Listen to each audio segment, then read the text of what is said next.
Hello and welcome to the Evidence-Based Chiropractor. I'm your host, Dr. Jeff Langmaid. On today's episode, we're going to talk all about chiropractic's role in strengthening rehabilitation in health systems. Brand new study, a fantastic one. We're going to dive into takeaways, application in your practice, and much more.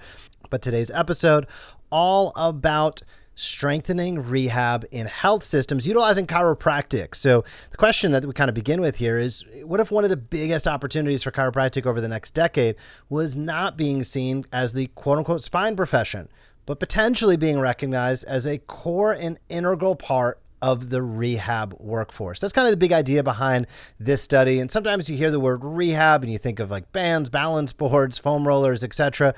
But we're going to talk about rehab in a bigger sense regarding this article. We're talking about helping people restore functional ability, helping them overcome the life effect and life impact of what's driving them into your practice so they can participate really in life to the fullest again, and ultimately helping people move better, recover better, return to work, return to sport, avoid unnecessary escalations of care, and really stay active throughout every season of their life. So kind of the punchline of the whole thing is you're probably already doing a ton of that work. Really, this sounds like I'm doing it every day, all day.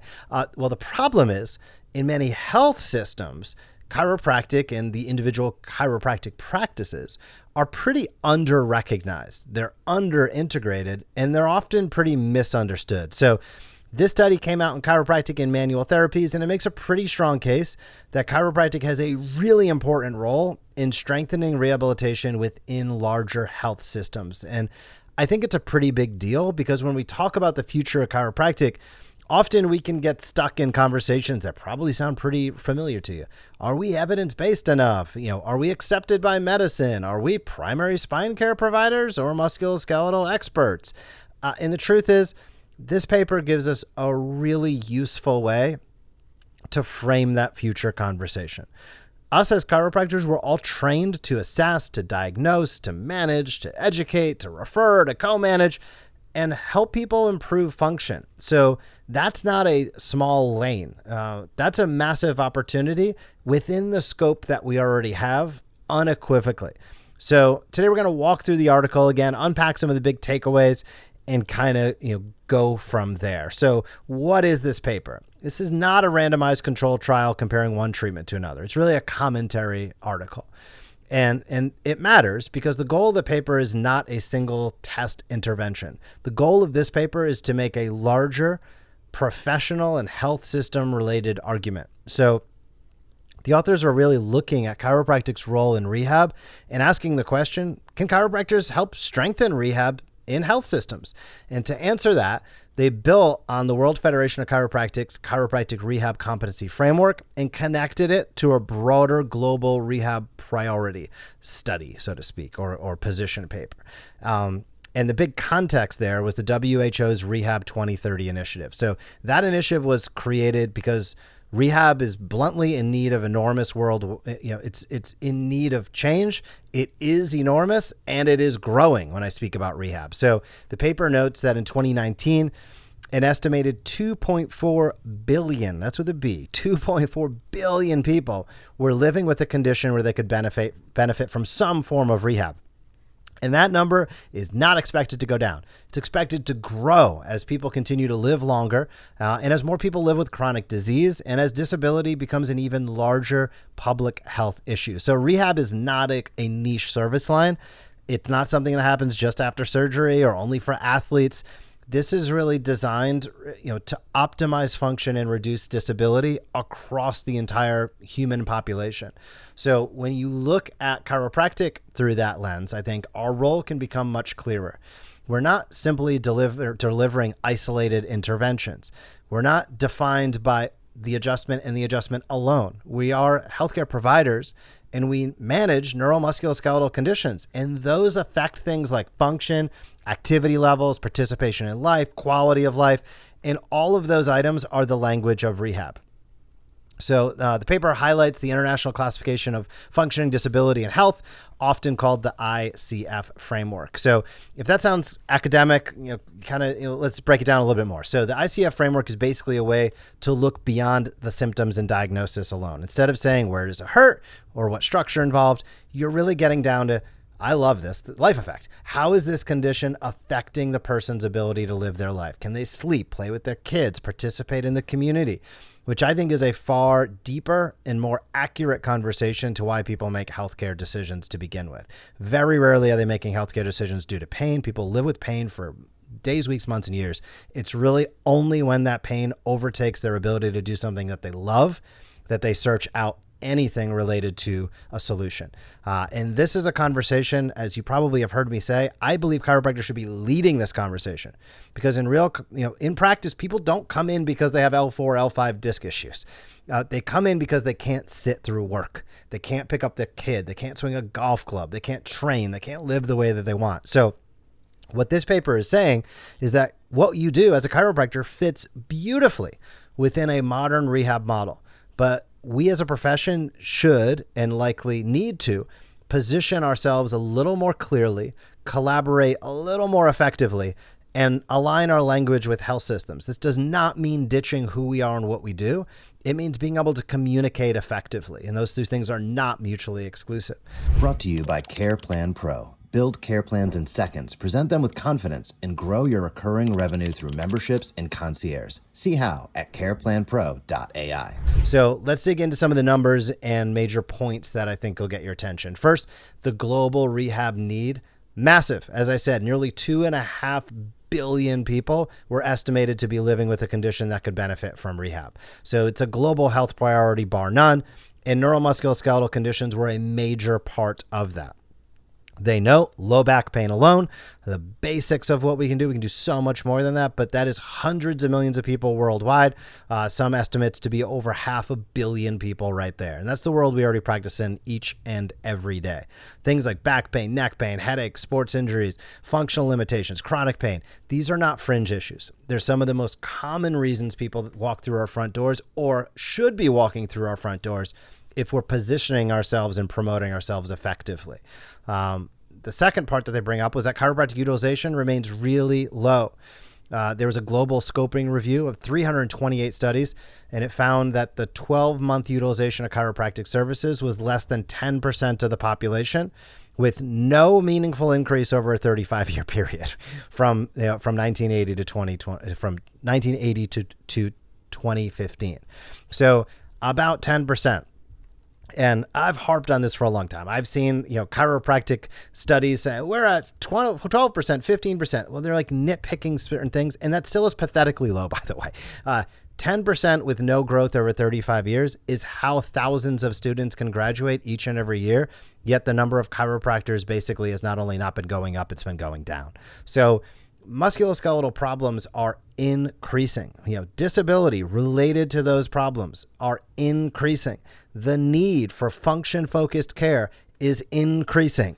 Yet, chiropractic utilization has not meaningfully increased over decades. And that tells us something really important. It's not enough to be only clinically valuable. We need to have better integration, communication, and positioning, and better referral relationships as well, to really get where we need to be, which in my opinion should not be 10%. It should be over 50%. A majority, by definition, over 50%. A majority of people should see a chiropractor over a 12-month period at least one time. The fact that we are still, 20% of that puts us in a position. I'm going to say, here's the great news of this. Every challenge is an opportunity. The great news is, man, talk about opportunity to grow. The bad news is what's currently being done is not working and has not worked in a quarter century. So it's time to think about things differently. It's time to do more. It's time to be more. And that's really a big take-home message. So this paper also highlights some very interesting examples of chiropractic being used in rehab settings, which is great. One example involves adults with ongoing lumbar radiculopathy at least 1 year after lumbar discectomy.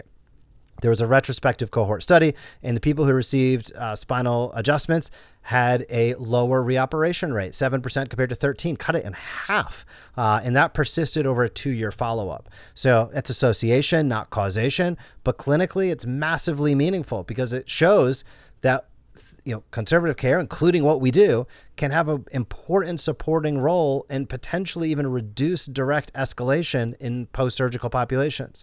And that's massively powerful. Sports injury data, also really good. The article notes that sports injuries can have serious long-term effects. No surprise there. And between 14 to 32% of competitive athletes could be forced to retire because of a career-end injury. That's a big deal. Think about the kids, the parents, the athletes, the student athletes, wherever they might be on their continuum, who are investing literally their entire life. I mean, time, effort, energy, money into traveling all over, playing all over, hoping. And you look at this and you're like, man, a quarter of these individuals are going to retire at some point because of a career-ending injury. Being able to reduce that is massive. So, we can often think of sports injuries as like temporary setbacks. Well, these are people in good shape. They'll get back to it. But for competitive athletes, an injury can totally change the course of their life. And this paper notes the fact, rightfully so, that chiropractic is already used in sports environments. At the 2017 World Games, 16% of all athletes received chiropractic treatment. That's a big bump up from 9% of general people over a 12-month period. 2/3 of Canadian national athletes reported using chiropractic care. And you already know when we talk about the NHL, the NBA, the NFL, all of the North American, United States-based sports here, traditionally nearly every single team has a team chiropractor as well. So, do athletes use chiropractic? Yes, but not just athletes. Chiropractors can really be part of that broader team focused on recovery, performance, and often in the athlete world, I love this. It's very rare that the chiropractor is really directly addressing pain. The medical aspect or the medical team is typically addressing that. The chiropractor, ironically, lives in the performance realm. I say ironically because you think of the sports team as being very rigid, right? Well, they might not be looking for something new. Well, they're always looking for an edge. So that's always the irony to me, is that there are a lot of sports chiropractors out there that are in their practice focused really on pain and treating as short-term as possible, yet the real sports chiropractors doing the work on teams are often doing it in a performance, maintenance, and proactive way. And I think there's a massive opportunity to continue to bridge those conversations in your community. Its article also discusses, again, chiropractic in neuro rehab. And, the conversation gets really interesting, but it's really early. So there was an observational study in a neuro rehab hospital where chiropractors co-managed patients with a variety of different injuries, traumatic brain injuries, hemorrhages, ankylosing spondylitis, and chiropractic included things in that study like myofascial therapy, percussion, muscle stretching, and adjustments, of course. It really showcased that we can be part of that team. So the authors organized their commentary around several major themes. The first is the role of chiropractic in rehab. And they argue that chiropractors are really well positioned, which is awesome, because of our training in neuromusculoskeletal assessment, neurological orthopedic exam, spinal manipulation, mobilization, exercise, patient education. And I think this really pulls us out of a narrow box without expanding scope. Too often we can get reduced down to one tool. Now, the hallmark of what we do, of course, is the chiropractic adjustment. I love it. Adjustment's the most powerful thing we could probably do, probably the best time for money aspect of what we can do as well. But the value that we provide goes far beyond that. Evaluating the patient, understanding those functional limitations, providing education, monitoring progress. That's a much bigger clinical identity. It's not just taking an order, it's making a decision, and it's being the doctor, right? And that's really, really important because that can be applied, as they highlight here, in a post-operative type setting, in a sports injury type setting, in a neuro rehab type setting, and probably some others as well. So utilizing things like graded exercise, mobility work, all of the things that we have deep understanding of, including, and maybe sometimes with and sometimes without, the direct adjustment, is a really, really massive aspect of what we can bring to the table. These are specialized spaces, but the paper makes the case that chiropractors can support functional outcomes in all of these patient populations. And that integration is really what's key. So they note that chiropractors are integrated in public health systems in countries like Norway, Sweden, Denmark, and are conditionally available in countries like Australia, New Zealand, United States, and Canada. They also highlight the big changes that have happened in the United States veteran system, where chiropractic has increased significantly as access and infrastructure has continued to improve since legislation that really got things going in 2023 about that. So, bottom line is when chiropractic is available, structured, and integrated, more patients can access it, people get better results, and you can become part of a bigger healthcare system. So I know sometimes that can feel like a lot, or maybe not even relevant to what you're doing. If you're like, well, I kind of got my own practice, I'm kind of in my community, I'm getting out there. It doesn't mean you need to sell your practice and join a large a group. What it does mean is getting out there and starting conversations, building referral relationships. Evidence-based chiropractor, we have MD Connection, the best program in the world to help do that. And just getting out there and looking at ways you can position yourself appropriately to take care of more people. I want chiropractors taking care of many people as possible, and I want you feeling comfortable and confident that you can get out there and take care of as many people as possible. A lot of that comes down to communication, and that also is informed by your positioning. So this showcases we have every opportunity to get there. It's just a matter of doing the work to do so. So I love this study. I'll drop a link down in the show notes if you want to check it out. Before we wrap up, Rehab Fix hybrid program, partner of mine, Rehab Fix hybrid program. If you're looking to increase your revenue and bring in an online component without abandoning your brick and mortar, the Rehab Fix hybrid program has been adding a lot of cash to a lot of doctors based on the service that they're providing, which is getting out there and helping more people. You can link up with Dr. Grant. I'll drop that link down in the show notes, as well as you're looking for a new chiropractic table, Leander Tables, $750 off their Series 950. Using the code EBC2026. And final big shout out, if you tuned in last week, CarePlan Pro. It is out there, careplanpro.ai. We are getting feedback. Docs are selling care plans in a way that the software does the work for them in a way that feels comfortable, ethical, straightforward. So check that out at careplanpro.ai. Love to have you on board for that. Have a fantastic week in practice, and I will talk to you soon. Thank you for joining us on this episode of the Evidence-Based Chiropractor. If you want to grow your practice, come back for next week's episode. If you want to grow faster, visit the evidencebaskedchiropractor.com and join our MD Marketing membership today.